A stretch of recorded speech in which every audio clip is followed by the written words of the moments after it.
Geração Z. Nativos digitais.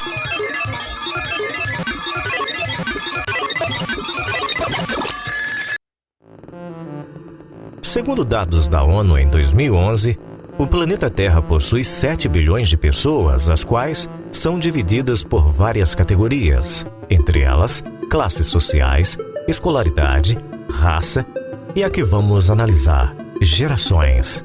Em específico, a geração Z. Quando falamos de geração, falamos também em costumes. Segundo Eileen Kullock, as gerações englobam um conjunto de indivíduos nascidos em uma mesma época, influenciados por um contexto histórico, determinando comportamentos e causando impacto direto na evolução da sociedade. A primeira geração definida socialmente foi a geração Baby Boomers, em português, explosão de bebês. Eles nasceram no fim da Segunda Guerra Mundial, são caracterizados por procurarem uma vida estável e atualmente têm cerca de 60 a 70 anos de idade. A geração após os Baby Boomers é a geração X, nascidos no início dos anos 60 até o começo dos anos 80.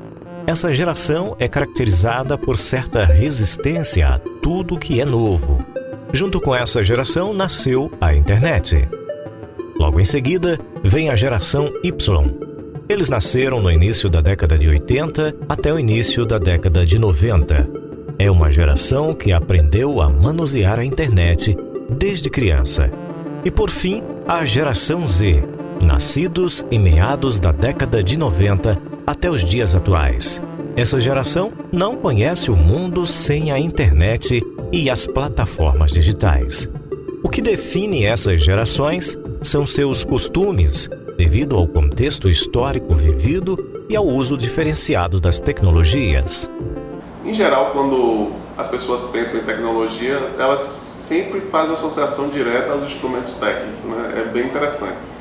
É o smartphone, é o computador, e não pensa a tecnologia como um desenvolvimento de certas pesquisas ou de certos estudos, porque até o próprio nome, né, tecnologia, logia vem de estudo, é o estudo da técnica, então é uma coisa muito mais primitiva, né? Na verdade, o que você está falando aqui é sobre técnica. Técnica, para alguns autores, é tudo aquilo que permite a gente tanto criar como superar constrangimentos e espaços temporais. Então esses instrumentos auxiliam muito. Por exemplo, o telefone tipo no smartphone, você consegue fazer uma ligação e falar com alguém que está, sei lá, do outro lado do planeta. Então se você tivesse que ir andando até lá ou ir de carro, demoraria muito tempo. Então você consegue vencer o espaço-tempo, mas também cria certos problemas. Toda técnica ela resolve problemas, mas também gera outros. Então tecnologia, para mim, é mais do que o instrumento, é um modo, uma lógica de pensar em sociedade, fazer coisas. Você quer buscar uma informação, rapidamente você pensa que vai lá no Google e vai resolver o seu problema. Quer dizer, você usa um instrumento técnico. Então, esses instrumentos técnicos na sua mente, operacionalizando o seu cotidiano, fazendo as coisas, para mim é tecnologia, sabe? Uma pesquisa realizada pela Fundação Getúlio Vargas constatou que no ano de 2016 houve um aumento de 9% na aquisição de smartphones no Brasil, passando a ter 168 milhões de aparelhos no país. Dos usuários mais ativos estão jovens de 15 a 19 anos, que utilizam os aparelhos para acesso à internet. O Brasil fica na terceira posição do país que passa mais tempo conectado, ficando por cerca de 10 horas por dia. Ao me acordar, ainda deitada na cama, aí eu abro o Facebook, o WhatsApp e às vezes assim, é só para dar uma olhadinha, mas eu acabo demorando mais tempo respondendo perguntas relacionadas ao meu trabalho, que eu uso mais rede social hoje em dia para isso.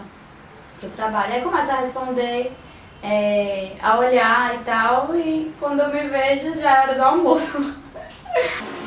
Eu acordo, a primeira coisa que o meu celular já tá do meu lado porque eu durmo escutando música. E aí quando eu acordo, eu desligo a música e vou olhar se tem alguma mensagem no WhatsApp, vou olhar o Facebook, olho o Instagram. E eu faço isso. Aí depois eu saio, volto, olho no celular e aí passa o dia, e vai passando o dia e eu tô olhando o celular, sempre. Aí depois eu vou pro computador, porque eu faço estágio online também, pelo computador, e aí é direto. Ao me acordar normalmente eu dou uma olhada nas redes sociais, Instagram, Facebook, WhatsApp. E aí depois eu levanto, tomo um café, tomo um banho. Aí se eu tiver alguma coisa à tarde pra fazer, como pesquisa da faculdade, eu fico normalmente a tarde toda na internet. Aí à noite eu vou pra faculdade, volto, fico na internet e durmo. Você vai pra biblioteca? Raramente. Eu prefiro mais, tipo, baixar algum livro da internet e ficar vendo em casa, mais fácil. A acessibilidade, conforto e praticidade estão presentes no modo de vida da geração Z, e essas gerações interferem em diversos comportamentos, como a socialização virtual no lugar da interpessoal e a realização de atividades sem ao menos sair de casa. O excesso de praticidade que a tecnologia e a rede de internet promove para os jovens tem o lado positivo, mas também acaba por atrapalhar as relações interpessoais e o convívio social dessa geração. Como tudo pode ser resolvido dentro de casa, as pessoas saem cada vez menos dos seus domicílios, das suas zonas de conforto.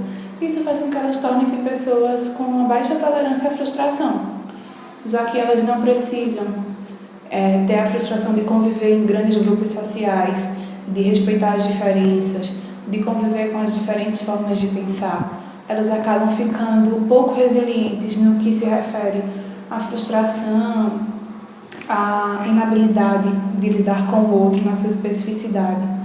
E isso promove vários transtornos relacionados ao isolamento social. Se eu tiver que falar em público, eu não gosto muito não, eu me sinto envergonhada. Por quê? Não sei, eu vou logo ficando vermelha, com vergonha. Não é muito o meu jeito, não sou muito assim não. Não, eu acho que as pessoas são mais fake, assim. O olho no olho é melhor, mas Você gosta de conversar no olho no olho? depende da pessoa. Depende da pessoa. Às vezes, se é uma pessoa que eu não tenho muito contato com ela, eu prefiro falar por aqui mesmo. Porque está me gastando, não. E teve algumas que eu conheci pra tentar ter um relacionamento. E aí eu comecei conhecendo online até que chegou um dia que a gente se conheceu pessoalmente. Só que aí sempre meio que uma decepção, porque a relação pela internet, você não... a forma que uma pessoa fala pra você, que você lê a mensagem, você interpreta de um jeito e às vezes a pessoa não falou daquele jeito. E aí a gente vai criando um personagem pra essa pessoa. E aí quando você conhece, acabou aquilo. É meio que uma decepção quando a gente encontra essa pessoa pessoalmente. Você já, omitiu algum fato ou disse alguma coisa sobre você que não era verdade na internet? Assim, em rede social, tipo Facebook, pra publicar uma coisa que eu fiz, não, porque eu não faço muito isso. Mas assim, de falar uma mensagem, falar particularmente com a pessoa, eu já omiti algumas coisas, já meio que dei a entender uma coisa que eu não sou para poder agradar. Então, essa estrutura digital, ela faz parte desse cotidiano dessas pessoas. Eu acho interessante porque formam-se comunidade de jogos, relacionamento, falar que ama é muito rápido nessas novas tecnologias, é impressionante, você consegue falar isso em menos de 1 hora. Você ama alguém, também você desama rapidamente, porque se você lembrar um pouco, essas culturas em rede, os vínculos são muito menos rígidos do que se você pegar estruturas tradicionais. Por exemplo, o casamento, a igreja, as escolas e o trabalho, elas são estruturas muito mais antigas. E o vínculo dessas pessoas parece ser maior e mais duradouros, né? Não estou falando que é melhor, mas eles são mais duradouros. Porque o que acontece é o seguinte, ninguém casa em 1 hora e descasa em 1 hora. Mas relacionamentos que surgem na rede são construídos em menos de 1 hora e são desfeitos em 1 hora seguinte, sabe? Então há uma diferença muito grande dessa geração. E o modo de pensar, porque o ser humano também são seus artefatos tecnológicos. Então ele pensa conforme os instrumentos que ele tem. Então a internet não é que direcione essas pessoas para pensar, mas as condições que o digital possibilita para essa geração permite que ela raciocine se relacione e viva conforme as condições que essa nova tecnologia permite. Se eu já conheci alguém na internet, já, amigas assim de Instagram, você vê ela, aí curte uma foto, ela curte sua, aí você mantém contato. Por um certo tempo, aí depois vai se afastando, mas eu já tive e tenho amigas que eu fiz na internet. O uso da internet traz como ponto positivo, ao meu ver, a facilidade de comunicação, a facilidade pela busca de informações, o excesso de atividades que a gente pode fazer ao mesmo tempo. Isso acaba sendo positivo, por um lado. Mas também traz os negativos que, se a pessoa não tiver um bom discernimento para usar, acaba que supera. Existem muitos transtornos hoje, já advindos do excesso de uso da tecnologia. Um deles é a fobia de ficar sem telefone, sem smartphone, tanto por não estar conectado como por não estar com o aparelho. Esse é um ponto bem negativo, porque gera ansiedade, pode gerar, além da fobia, algum tipo de pânico ou de estresse, e que pode trazer também outras comorbidades.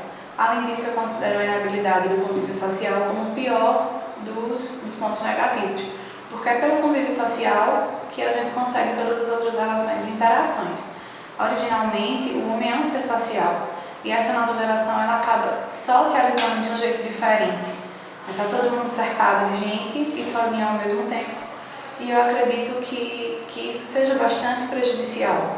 Claro que as relações interpessoais, movidas e guiadas através da rede, têm um valor, mas que não proporcionam o mesmo aprendizado e o mesmo contato afetivo que as relações pessoais diretamente possam promover.